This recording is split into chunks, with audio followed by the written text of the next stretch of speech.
जय Hind. Dear students, मैं संजीव अग्निहोत्री आज आपको जो चैप्टर था कंप्यूटर एक परिचय, उसके 4 पार्ट के वीडियो मैं आपको दे चुका हूं और आज जो इसका 5वां पार्ट है, इस चैप्टर का निष्कर्ष है आज, तो वो वीडियो मैं आपको आज दे रहा हूं और उसमें मैं आपको बताऊंगा कि कैरेक्टरिस्टिक्स ऑफ कंप्यूटर्स यानी कंप्यूटर की क्या विशेषताएं होती हैं, इसके बारे में बताया जाएगा। ओके, तो चलते हैं स्टूडेंट्स। कंप्यूटर सभी लोग आप लोग जानते हैं कंप्यूटर कितना लोकप्रिय है, कितना ज़्यादा लोगों को पसंद है। हर व्यक्ति कंप्यूटर पर काम करना पसंद करता है। उसके कारण भी कुछ हैं, ऐसा नहीं है कि कोई व्यक्ति किसी को अचानक ही पसंद करने लगे, कुछ रीज़न होते हैं। तो देखते हैं कंप्यूटर में जो क्वालिटीज़ हैं, उनमें सबसे पहली क्वालिटी उसकी होती है स्पीड, यानी हिंदी में कहते हैं गति। ठीक है, तो देखते हैं कंप्यूटर में जो गति है वो बहुत ही तीव्र गति से कंप्यूटर कार्य करता है और इसमें बहुत से काम, जैसे कि तार्किक निर्णय, जो लॉजिक, जिसमें लॉजिक लगाते हैं कि ऐसा है तो क्यों है और ऐसा नहीं है तो क्यों है, जो तर्क होता है, तार्किक निर्णय करने की, गणनाएं करने की और वर्ड प्रोसेसिंग यानी शब्द पर प्रक्रिया करने की जैसे कार्य कंप्यूटर बड़ी आसानी से कर लेता है तीव्र गति के साथ। ठीक है, कंप्यूटर पर लाखों कार्य 1 सेकेंड में किए जा सकते हैं। डियर स्टूडेंट्स, कंप्यूटर की स्पीड के बारे में बता दूं आपको, तो कंप्यूटर की स्पीड है वो गति जो है माइक्रो सेकेंड यानी 10 की पावर -6, नैनो सेकेंड यानी कि 10 की पावर -9, पिको सेकेंड 10 की पावर -12 में नापी जाती है। ओके, और जिसमें मेन बात है वो ये है कि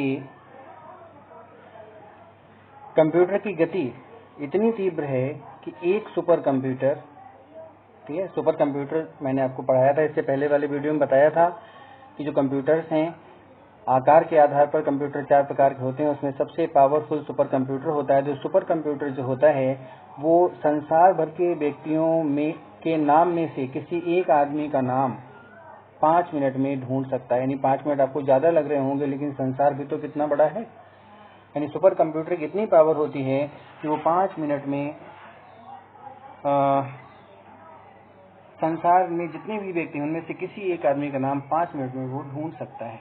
ओके, तो पहली इसकी क्वालिटी हो गई कंप्यूटर की गति यानी कि स्पीड। आगे बढ़ते हैं।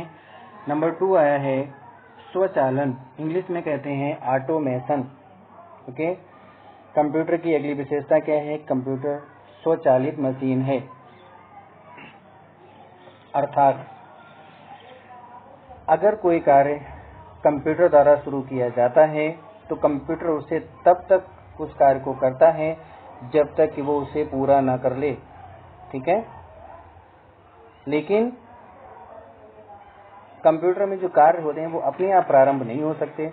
उनको प्रारंभ करने के लिए जो यूजर होता है उसे कोई न कोई आदेश कंप्यूटर को देना पड़ेगा। ओके, थर्ड आता है शुद्धता यानी कि एक्यूरेसी। कंप्यूटर में एक्यूरेसी होती है, यानी कि कोई भी कार्य को कंप्यूटर बड़ी ही शुद्धता के साथ कर सकता है। जैसे कंप्यूटर द्वारा की गई गणनाओं की शुद्धता मनुष्य के द्वारा जो गणनाएं की जाती हैं उनसे काफ़ी अधिक शुद्ध होती है। मतलब अगर हम लोग कोई कैलकुलेशन करते हैं तो उसमें गलतियां होने की संभावना है, लेकिन अगर कंप्यूटर कोई कैलकुलेशन करता है तो उनमें गलतियां होने की संभावना ना के बराबर होती है, बिल्कुल नहीं होती है। ओके, दूसरी बात क्या है, अधिकतर क्या होता है कि अगर कंप्यूटर में कभी कभी लगता है कि मुझे कोई गलती हो गई, कंप्यूटर ने हमें जो पूछा उसका जवाब उसने हमें सही नहीं दिया, तो इसमें कंप्यूटर की जो तकनीकी कमजोरी है वो नहीं मानी जा सकती है, बल्कि हम ये मान सकते हैं कि हो सकता है कि जब हमने कंप्यूटर को आदेश दिया तो आदेश देते समय मुझसे ही कोई गलती हो गई होगी, कोई हमने गलत उसे आंकड़े दे दिए होंगे और रिजल्ट हम दूसरा चाह रहे होंगे, तो इसलिए शायद वो हमें हमारा जो इच्छित परिणाम है वो नहीं दे रहा है। लेकिन कंप्यूटर से गलती होने के चांस नहीं है, मनुष्य से ही गलती हो सकती है। ओके, नंबर 4 है बहु उपयोगिता यानी वर्सेटिलिटी। ओके, देखें कंप्यूटर एक बहुउपयोगी मशीन है, कई कार्य कर सकती है, जैसे कि आंकड़े लेती है यानी डाटा अपने अंदर लेती है, उसका रिजल्ट बताती है। ओके, दूसरा अर्थमेटिक कैलकुलेशंस यानी कि अंकगणितीय क्रियाएं। अंकगणितीय क्रियाएं क्या होती हैं? जोड़, घटाना, गुणा, भाग। तो जोड़, घटाना, गुणा, भाग की क्रियाएं भी कंप्यूटर कर सकता है। तीसरा है लॉजिकल ऑपरेशंस यानी कि तार्किक ऑपरेशन, जो कि तर्क वाले होते हैं। अभी मैंने स्टार्टिंग में ही वीडियो में बताया कि तर्क क्या होता है, कि क्या चीज ऐसा अगर है तो फिर ये कर लिया जाए, अगर ऐसा है ऐसा नहीं है तो ये ना किया जाए। मतलब तर्क है, एक शर्त है, तर्क के आधार पर, कंडीशन के आधार पर। तो तार्किक क्रियाएं भी कंप्यूटर कर सकता है। और आंतरिक तौर पर अगर हम देखें इंटरनली यानी अपने अंदर ही कंप्यूटर जो डाटा है उसको एक स्थान से दूसरे स्थान तक ट्रांसफर भी कर सकता है। ओके, आगे बढ़ते हैं। नंबर 5 जो है वो इसका क्वालिटी नंबर 5वीं है सक्षमता, मीन्स इंटेलिजेंस।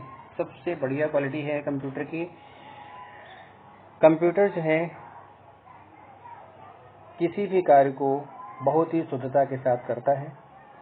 जैसा उसने पहली बार में किया है वैसा वो हर बार करेगा।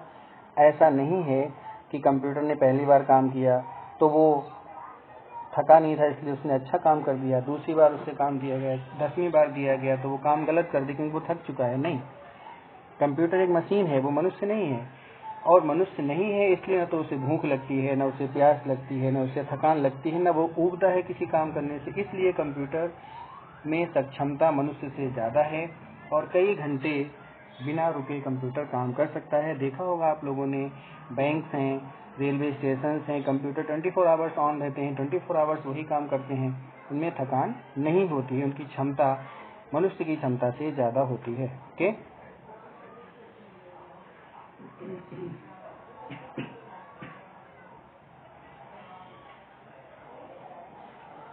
नेक्स्ट है नंबर 6 हाई मेमोरी, उच्च मेमोरी। यानी कंप्यूटर जो है उसमें अपने अंदर डाटा को भंडार करने की क्षमता ज्यादा होती है। मनुष्य के पास ज्ञान तो है लेकिन मनुष्य जो है ज्ञान ले लेता है और मनुष्य की एक क्षमता होती है कि वहीं तक मनुष्य अपने अंदर ज्ञान को भंडार कर पाता है, बाकी का ज्ञान वो भूल जाता है। ठीक है, लेकिन कंप्यूटर में ऐसा कुछ नहीं है। कंप्यूटर में जो अधिक से अधिक संख्या में आंकड़े अपने अंदर लेता है, शुद्धता पूर्वक आंकड़ों को स्टोर करता है और जो सेकेंडरी मेमोरी होती है उसमें भी डाटा को वो स्टोर करके भविष्य के लिए रख सकता है। और ये भी नहीं कहते हैं कि उसने आंकड़े जो अपने अंदर भर लिए हैं, जो उसने डाटा स्टोर कर लिया है वो कुछ दिन के लिए ही रहेगा, बल्कि हमेशा के लिए, वर्षों बाद हम अगर उस डाटा को देखें तो जैसा है वैसा ही डाटा हमें वो वर्षों के बाद भी मिलेगा। ओके, नंबर 7 पे आते हैं।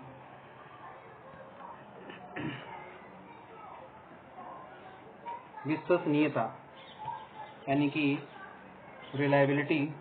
कंप्यूटर अपनी उच्च मेमोरी तथा शुद्धता विशेषताओं के कारण बहुत ही विश्वसनीय माने जाते हैं। मीन्स कंप्यूटर में हाई मेमोरी होती है डाटा को सेव करने की, क्योंकि कंप्यूटर बहुत ही अच्छे परिणाम देते हैं, उनमें गलतियां नहीं होती हैं, इसलिए हम ये कह सकते हैं कंप्यूटर पर हम विश्वास ज़्यादा कर सकते हैं। ठीक है, इसके अलावा अभी पहले भी बताया हमने, नंबर 6 वाले पॉइंट में बताया कि जो आंकड़े हम कंप्यूटर में आज फीड करते हैं वो हमें वर्षों के बाद भी वैसे ही मिल सकते हैं, उनमें कोई भी खराबी नहीं होती है। ओके, आगे बढ़ते हैं डियर स्टूडेंट्स।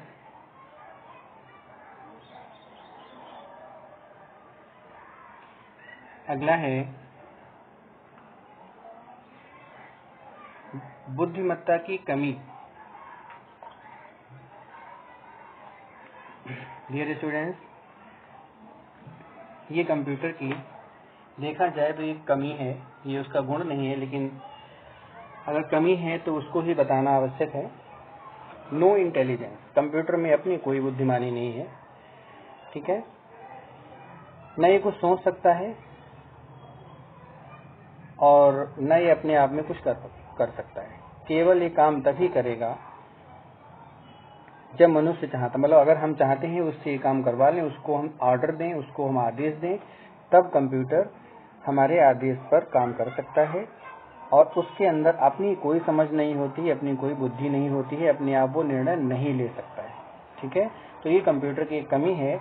और मैंने आपको 5th जनरेशन ऑफ कंप्यूटर, जो कंप्यूटर की 5वीं पीढ़ी, उसमें बताया था इससे पहले वाले वीडियो में कि कंप्यूटर की 5वीं पीढ़ी में यही काम तो चल रहा है, इसी पर तो खोज हो रही है कि कंप्यूटर में बुद्धिमानी भी विकसित हो जाए, जिससे वो खुद भी काम कर सके, जैसे कि रोबोट करते हैं, ओके। और नेक्स्ट है नंबर 9, भावना रहित। मतलब इसमें कंप्यूटर में कोई फीलिंग्स, कोई भावनाएं नहीं होती हैं, भावना रहित होता है। कैसे? कि मशीन है, मशीन में कोई फीलिंग्स तो होती नहीं है, ठीक है। जिस प्रकार से आप लोगों ने एक मूवी देखी होगी रजनीकांत की, रोबोट, ठीक है। तो उस रोबोट भी चूंकि मशीन है, उसमें कोई भावनाएं नहीं होती हैं, और जब उसमें भावनाएं आ जाती हैं, देखा होगा मूवी में, तब उस मशीन को हटा करके एक म्यूजियम में ही रख दिया जाता है, ठीक है।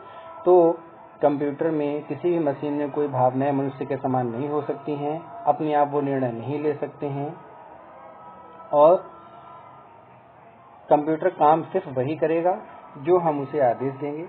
और क्योंकि उसमें फीलिंग्स नहीं है, थकान उसको महसूस नहीं होती है, ऊबता वो है नहीं, तो इसलिए इसका एक फायदा भी है कि घंटों तक वो बिना थके हुए अपने कार्य को कर सकता है। इसके अलावा कुछ उपयोग और भी कंप्यूटर के हैं, देख लें। कंप्यूटर ने समाज के प्रत्येक क्षेत्र में अपना विशेष प्रभाव डाला है। कंप्यूटर का उपयोग मुख्य रूप से निम्नलिखित क्षेत्रों में किया जाता है। पहला है शिक्षा के क्षेत्र में। सभी लोग आप जानते हैं कि अब जो शिक्षा है वो भी कंप्यूटर के माध्यम से हो रही है। बैंकिंग यानी बैंक के मामले में, रेलवे और हवाई जहाज के रिजर्वेशन में, इलेक्ट्रिसिटी और टेलीफोन का बिल जमा करने में, मेडिकल फील्ड में, ओके, वेदर फोरकास्टिंग यानी कि मौसम की भविष्यवाणी करने में, एनिमेशन फिल्म बनाने में, कार्टून फिल्म बनाने में। देखा होगा कि जो कार्टून चैनल भी चलते हैं, नोबिता, डोरेमोन, ये सब मोस्टली जो कार्टून हमारे सामने आते हैं वो एक रियल इंसान तो होते नहीं, कार्टून होते हैं। तो ऐसे कार्टून सिर्फ कंप्यूटर के द्वारा ही बनाए जा सकते हैं, ओके। इसके अलावा एनिमेशन जो फिल्म है, जैसे देखते होंगे कि क्रिस 3 आई थी मूवी, आप लोगों ने देखा होगा। तो क्रिस 3 में क्या क्रिस जैसे ऋतिक रोशन उड़ता है, दीवारों पे चढ़ जाता है, क्या रियल में चढ़ जाता होगा वो? नहीं, सिर्फ कंप्यूटर से ये पॉसिबल हो सका है। इंफॉर्मेशन टेक्नोलॉजी यानी कि सूचना प्रौद्योगिकी में भी कंप्यूटर का बहुत ही बड़ा योगदान है। वस्तुएं बनाने में, यानी कई प्रोडक्ट्स भी मैन्युफैक्चर किए जाते हैं। प्रयोगशाला में जो रिसर्च होते हैं उनमें कंप्यूटर का प्रयोग होता है। स्पेस साइंस में यानी अंतरिक्ष विज्ञान में सैटेलाइट को भेजना, कहाँ पर कैसे उनको छोड़ना है, कैसे उनको कंट्रोल करना है, ठीक है। ट्रैफिक कंट्रोल में यानी यातायात का नियंत्रण, जो महानगर है वहाँ पर ट्रैफिक कंट्रोल भी कंप्यूटर से ही होता है। कृषि विज्ञान में यानी कि जो खेती में नई नई खोजें होती हैं उसमें कंप्यूटर का प्रयोग करते हैं। समुद्र विज्ञान में भी कंप्यूटर का प्रयोग होता है। तो डियर स्टूडेंट्स, इसी के साथ में आपका ये जो चैप्टर था कंप्यूटर एंड इंट्रोडक्शन, वो 5 वीडियो देने के बाद में अब कंप्लीट होता है। और अब मैं आप लोगों को कुछ क्वेश्चंस इस वीडियो में मैंने दे रखे हैं, जो आप लोगों को अपनी नोटबुक पर लिखने हैं। ऐसा भी हो सकता है कि किसी स्टूडेंट ने पहले से ही जो मैं वीडियो देता रहा, PDF देता रहा, आप लोगों ने उसको नोट करके अपनी कॉपी पर लिखा होगा। अगर किसी ने ऑलरेडी लिख रखा है वो दोबारा से नहीं लिखेगा, सिर्फ क्वेश्चन ही अपनी कॉपी पर नोट कर लेगा और आंसर उसके पास पहले से ही लिखे होंगे। और जिसने नहीं लिखा है तो पहले उसको क्वेश्चन लिखना है, फिर अलग अलग वीडियो सुन करके जो PDF हमने डाली है उनको देख करके उन्हें अपनी कॉपी पर कम्प्लीटली नोट्स बनाने हैं ताकि वो इन फ्यूचर काम में आ सके। ओके, आगे बढ़ते हैं। कुछ क्वेश्चंस हैं, ये वेरी शॉर्ट क्वेश्चंस हैं। तो पहला क्वेश्चन है, IC का पूरा नाम क्या है? इंटीग्रेटेड सर्किट्स है। पहला इलेक्ट्रॉनिक कंप्यूटर कौन सा था? ENIAC है। कंप्यूटर की परिभाषा मैंने पार्ट 1 जब पढ़ाया था तो उसमें मैंने एक फोटो डाली थी, साथ में वीडियो में भी होगा, तो उसमें सबको परिभाषा देख के लिखनी है। कंप्यूटर के जनक किसे कहा जाता है? चार्ल्स बेबेज को। जॉन नेपियर द्वारा बनाई गई मशीन का नाम नेपियरी बोन है। एडिंग मशीन का निर्माण किसने किया? ब्लेज पास्कल ने किया। दुनिया की सबसे पहली प्रोग्रामर, मैंने वीडियो में बताया था, जिन्होंने हेल्प की थी चार्ल्स बेबेज की, लेडी एडा अगस्टा हैं, जिन्होंने बाइनरी संख्याओं की भी खोज की। कंप्यूटर में कुल कितनी पीढ़ियां हैं? तो 5 पीढ़ियां हैं। सेकेंड जनरेशन ऑफ कंप्यूटर में किस टेक्नोलॉजी का प्रयोग किया गया? तो उसमें ट्रांजिस्टर्स लगाए गए थे। फर्स्ट में क्या था? फर्स्ट में था वैक्यूम ट्यूब, सेकेंड में ट्रांजिस्टर्स हो गए। थर्ड जनरेशन ऑफ कंप्यूटर्स में क्या लगाया गया? IC मीन्स इंटीग्रेटेड सर्किट्स लगाए गए। थर्ड जनरेशन ऑफ कंप्यूटर में कुछ लैंग्वेज भी यूज होने लगी थी प्रोग्राम बनाने के लिए, तो वो कौन सी भाषाएं थी? कोबोल और फोर्ट्रॉन। नेक्स्ट,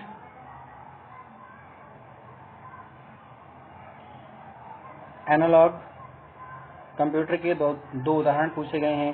तो ऐसे कंप्यूटर जो सिर्फ संकेतों को समझते हैं उन्हें हम एनालॉग कंप्यूटर कहते हैं, जैसे थर्मामीटर है, स्पीडोमीटर है। ओके, डिजिटल कंप्यूटर में क्रियाएं किस रूप में होती हैं? तो डिजिटल में बाइनरी में ही होती हैं, 0 और 1 में। मेन फ्रेम कंप्यूटर के 2 उदाहरण बताइए। IBM 3090, IBM 4381। और उद्देश्य के आधार पर कंप्यूटर को कितने भागों में बांटा जा सकता है? तो डियर स्टूडेंट्स, थोड़ी सी मिस्टेक यहाँ पर हुई है मुझसे, मैंने इसका आंसर नहीं लिखा है, लेकिन आप लोग सुन लें। उद्देश्य के आधार पर कंप्यूटर को 2 भागों में बांटा जा सकता है, सामान्य उद्देश्य कंप्यूटर और विशिष्ट उद्देश्य कंप्यूटर। ठीक है, एक बार दोबारा से सुन लें। उद्देश्य के आधार पर कंप्यूटर को 2 भागों में बांटा जा सकता है। नंबर 1 सामान्य उद्देश्य कंप्यूटर, नंबर 2 विशेष उद्देश्य कंप्यूटर। ओके, अब आते हैं हम लघु उत्तरीय प्रश्न की तरफ।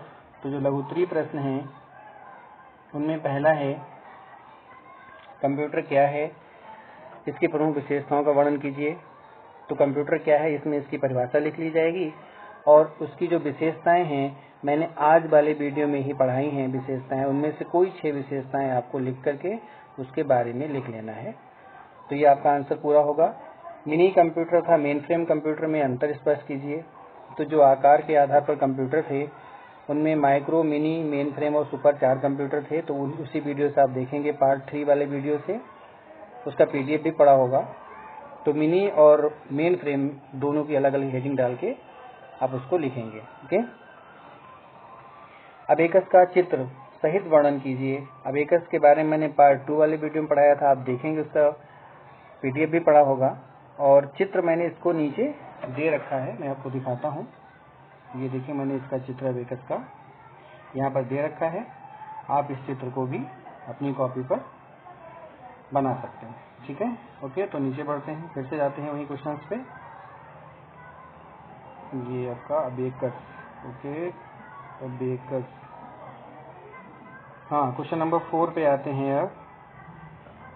जैकार्ड लूम ने किस नई विचारधारा को जन्म दिया, स्पष्ट कीजिए। जैकार्ड लूम के बारे में मैंने बताया था पार्ट नंबर 2 के वीडियो में, जिसमें बताया था कि जैकार्ड लूम ने पंच कार्ड बना लिए थे, जिससे उनके कपड़े पर डिजाइन बनती थी। तो उससे ये अब एक नई धारणा बन गई थी कि पंच कार्ड पर हम अपनी सूचनाओं को स्टोर कर सकते हैं। आगे स्टूडेंट्स, 5th और 6th क्वेश्चन आपको नहीं करना है, क्योंकि सेम क्वेश्चन हम नीचे लॉन्ग में करवाएंगे, तो इसलिए इसको बार बार लिखने की आवश्यकता नहीं है। आगे 7th क्वेश्चन पे बढ़ते हैं। डिजिटल कंप्यूटर और एनालॉग कंप्यूटर में अंतर स्पष्ट करना है। तो डिजिटल कंप्यूटर ये पार्ट 4 में मिलेगा आपको, आप वीडियो देख लेंगे। और ये इम्पोर्टेंट क्वेश्चन है, मोस्ट इम्पोर्टेंट है, आपको लर्न भी करना है इसे। डिजिटल कंप्यूटर और एनालॉग कंप्यूटर दोनों में क्या डिफरेंस है ये आपको लिखना है, ठीक है। हाइब्रिड कंप्यूटर ये डिजिटल और एनालॉग का मिला जुला रूप होता है, यही पार्ट 4 की वीडियो में मिलेगा। सुपर कंप्यूटर क्या होते हैं, इनका उपयोग क्या होता है, ये भी पार्ट 4 की वीडियो में मिलेगा। उद्देश्य के आधार पर कंप्यूटर का वर्गीकरण कीजिए, 2 बताए थे, सामान्य उद्देश्य विशेष उद्देश्य के, ये भी आपको 4th में ही मिलेगा। ओके, तो इसको बहुत ज़्यादा बड़ा नहीं लिखना, आप लोगों को ध्यान रखना है कि जो मैंने हाईलाइट किया है हाइलाइटर से, वो इम्पोर्टेंट चीज़ है। हर हाइलाइटर से जो मैंने जो भी हाईलाइट किया है आपको उसी चीज़ को लिखना है, अपनी लैंग्वेज में उसको बना करके अपने नोट्स में लिख लेना है। ओके, देन आगे बढ़ते हैं, लॉन्ग क्वेश्चंस पे आते हैं। लॉन्ग क्वेश्चंस में देखिए, पहला क्वेश्चन, कंप्यूटर की पीढ़ियों का वर्णन कीजिए।